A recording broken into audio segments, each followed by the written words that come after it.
I'm going to check the color profile for this document. It happens to be ProPhoto RGB. Let's now export out a copy to upload to the web. My preview here looks terrible, as would the image online. What's going on? Well, unless an image has a color profile embedded within it, programs such as web browsers generally assume a color profile of sRGB.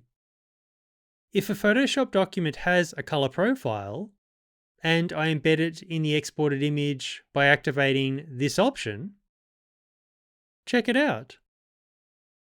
Unfortunately, many programs actually ignore embedded profiles, often making this option redundant. However, if we convert the exported image to sRGB, and this is what most programs expect, problem solved. So when exporting, why not play it safe and activate both options? By the way, RGB color profiles are tiny and barely affect file size.